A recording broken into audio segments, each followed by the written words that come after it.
यहाँ पर सिब्बल बहुत दुखी होती है। यानी उसके दिमाग में वही बातें चल रही होती हैं जो मेलिसा ने उसको कही होती हैं, और वो इसी वजह से अपना फ्रस्ट्रेशन निकाल रही होती है।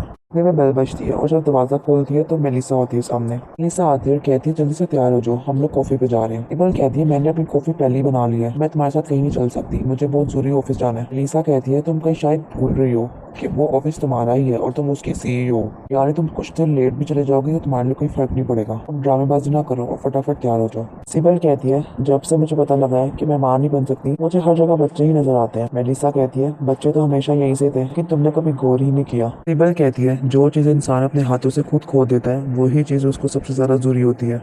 मेलिसा कहती है अभी कुछ नहीं बिगड़ा, तुम अभी भी वो चीज़ हासिल कर सकती हो अगर तुम चाहो तो।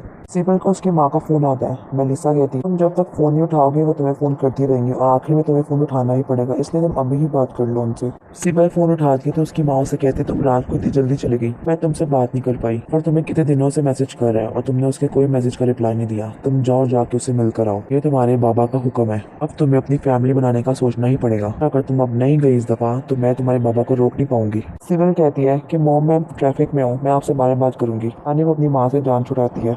एलिसा कहती है जफर कौन है। सिबल उसे बताती है कि उसके बाप का दोस्त है, कोई उसका बेटा है। वो उसको बहुत फोर्स कर रहे हैं कि वो जाके सफर से मिले। एलिसा भी उसे कहती है कि तुम जाओ जाके उससे मिलो, हो सकता है वही तुम्हारे सपनों का राजकुमार हो। सिबल सोच में पड़ जाती है, वो भी एक चांस देना चाहती है सफर को। यहाँ पर ऑफिस में सैफिद पास बैठा होता है। इरहान आता है, उससे पूछता है कि तुम्हें क्या हुआ है, कुछ बोल क्यों नहीं रहे। सैफिद उससे कहता है कि हम तो लुट गए हैं, हम बर्बाद हो गए हैं, हमारे सारे पैसे बर्बाद हो गए हैं, हमको कुछ समझ नहीं आता। वो उससे कहता है कि बाहर चलो, हम बाहर जाके बात करते हैं। सैफिद इरहान को बताता है कि हमारे सारे पैसे डूब गए हैं और हम बैंक करप्ट हो गए हैं, जिस स्टॉक में हमने पैसे डाले थे वो स्टॉक क्रैश कर गए हैं और अब हमारे पास कुछ भी नहीं बचा। इरहान कहता है तुम पागल तो नहीं हो गए, तुम क्या बोल रहे हो, मेरी सेविंग्स हर चीज़, पापा का घर, हर चीज़ डूब गया, वो तो मर जाएंगे। ये सुनकर उन्हें वो पता लगा कि उनका घर उनके हाथों से चला गया। क्या होगा, ये सब तुम्हारी वजह से हुआ है, काश मैं तुम्हारी बातों में ना आता। पापा का घर, अब क्या होगा, घर ही तो उनकी सारी जिंदगी है।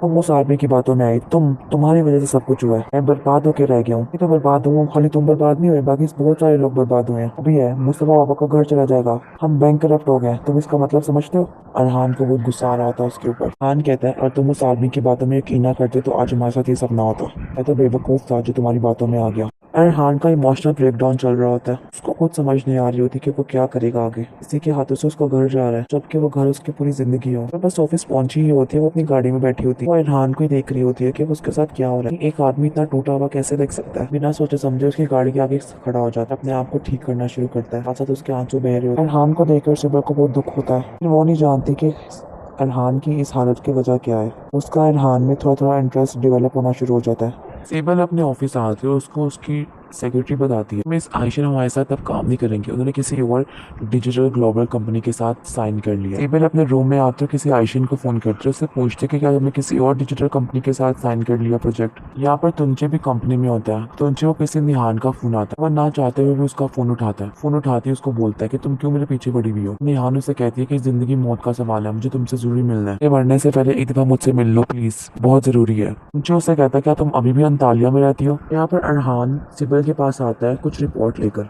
उसको कुछ रिपोर्ट्स देखने को कहता है कि मैंने चेक कर लिया, आप भी थोड़ा चेक कर लें। अरहान कहता है कि मैंने कुछ चीज़ों को हाईलाइट कर दिया है, उन हाईलाइट्स में वो लिखा हुआ है कि कंपनी को कहाँ पर अपने स्टॉक इन्वेस्ट करने चाहिए। अरहान कहता है कि मैं तो आपको कहूँगा कि यहाँ पर इन्वेस्ट मत करें, यानी ये अगर आप करेंगे तो ये डेट इन्वेस्टमेंट कहलाएगी। अगर आप चाहें तो मैं आपको अच्छे से एक्सप्लेन भी कर सकता हूँ। सिबल कहती है कि ये सब कुछ मेरे देखकर फैसला करने की चीज़ें हैं, तुम इन चीज़ों में मत पढ़ो। अरहान कहता है कि मैं आपको पते की बात बता रहा हूँ, यानी अगर आप गौर से बैठ के इनको चेक करेंगे आपको पता लग जाएगा कि मैंने आपको ये क्यों कहा है।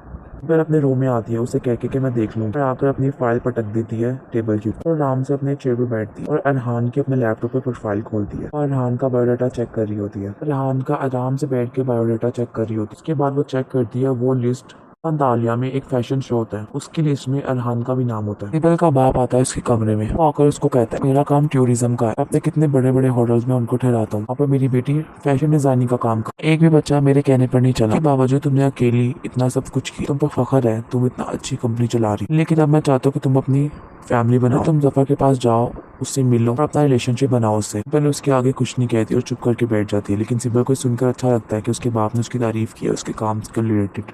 यानी सिबल को हमेशा से यही चीज चाहिए थी कि उसका बाप उसकी तारीफ करे। वहाँ पर सिबल का सामना आता है अरहान से लिफ्ट के अंदर। सिबल उसको खामोशी से ऑब्जर्व कर रही होती है। लेकिन लिफ्ट खुलती है और सामने अरहान के एलिफ नजर आती है उसको। वो एलिफ का सामना नहीं करना चाह रहा होता। लिफ्ट के अंदर दोबारा जाने की कोशिश करता है। एलिफ उसका बाहर बहुत देर से इंतजार कर रही होती है। एलिफ उसको देख रही होती है, उसका बिहेवियर चेक करती है। अरहान का ज़मीर बिल्कुल गवारा नहीं कर रहा होता कि वो इस टाइम जाकर एलिफ से मिले। सिबल देखती है, उसके सामने एक लड़की खड़ी होती है तो अरहान देख रहा होता है। उसके पास से गुजर कर चले जाती है। सिबल को उस टाइम तो समझ नहीं आता। सिबल को कॉल आती है तो सिबल वहां से चले जाती है। सिबल को उस जफर का फोन आता है, उसको डिनर पे आने का कहती है। अपने आप को बहुत मुश्किल से संभालने के बाद इरहान जाता है एलिफ के पास। वो उसे कहता है कि तुम काफी देर इंतजार कर रही होगी मेरा। वो उसे कहती है नहीं, मैं तो अभी भी आई हूँ। वो दोनों साथ इकट्ठे वहां से निकल जाते हैं। यहाँ पर एलिफ तैयार हो रही होती है जफर के साथ डिनर के लिए।